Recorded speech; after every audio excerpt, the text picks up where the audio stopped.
Hello friends, welcome to the Hump Day edition of Virtual Happy Hour. This evening we will be making a rosé.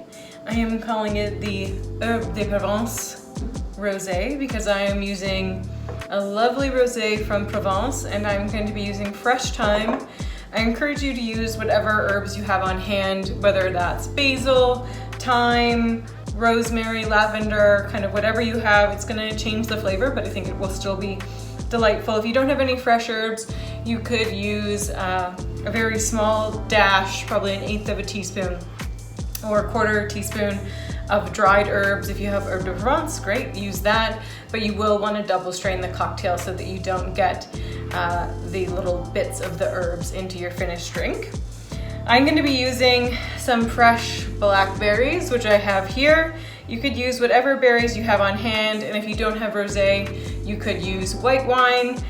We are going to be using lemon juice and simple syrup, as well as vodka. I have here top shelf distiller's vodka from Perth. So let's go ahead and get started. We are going to use a 1/2 ounce of freshly squeezed lemon juice. I actually lived in the south of France. I think it was back in 2013. I was doing this intensive French language course at l'Institut de Français. I was there in May. Luckily at the time, the Canadian dollar was at par to the American dollar, so it was certainly much more affordable than it would be now to do that course because the tuition fees were priced in US dollars. We're gonna do 1/2 ounce of simple syrup. It was incredible because I went in May, not a bad time to be in the south of France.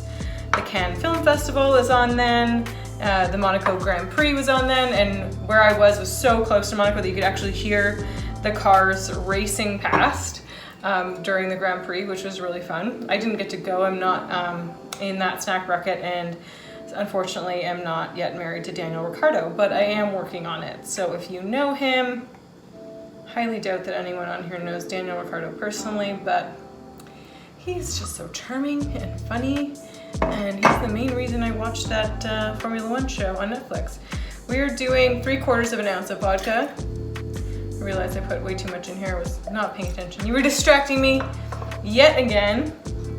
And then I'm gonna put in, I think I'm gonna do 2 blackberries.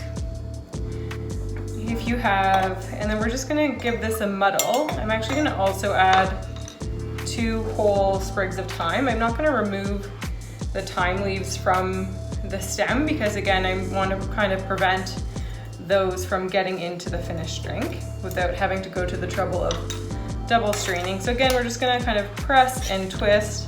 We wanna release some of that beautiful color from the blackberries and the flavor of the fruit juice as well, and the thyme. So this kind of reminds me a bit of one of my most popular recipes on the blog, which is an elderflower rosé sangria. Does very well on Pinterest with that crowd, as you might imagine. And it is quite tasty, and that one involves strawberries, elderflower liqueur, and rosé. And I think, if memory serves, what is this spirit that's in there as well? Can't recall, obviously I haven't made it in a while. I'm gonna add some ice to our shaker tin.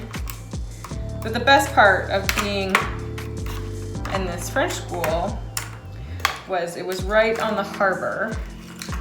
And if you would go down, there was a hotel. What was it called? I forget. It had a very basic name. Anyway, there was a hotel right at the bottom and of the hill, because the school was kind of at the hilltop. It was very fabulous. Every morning there would be fresh, cheese and baguette and pastry with marmalade made from the oranges in the garden.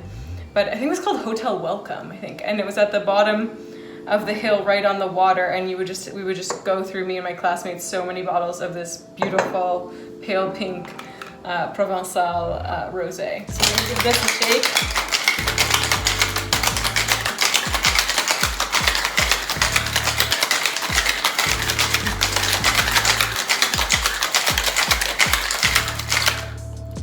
I I'm really looking forward to going back to France once this is all over and traveling again.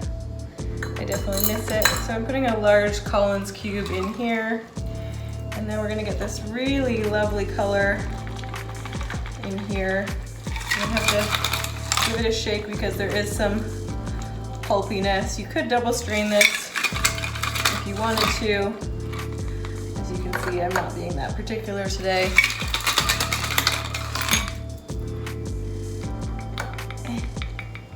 Keep going. I think we're gonna need to add more ice. I put too much vodka in here, so I'm gonna have to just dump that little bit of vodka. Don't panic, I have more. And we're gonna put 3 ounces of our rosé on top.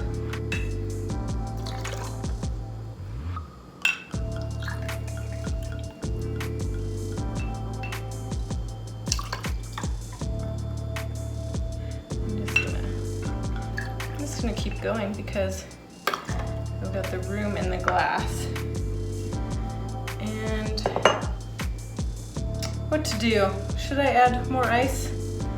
I suppose, but it won't match the other lovely ice cube that I have in there. Well, I'll figure it out. That's a bit better.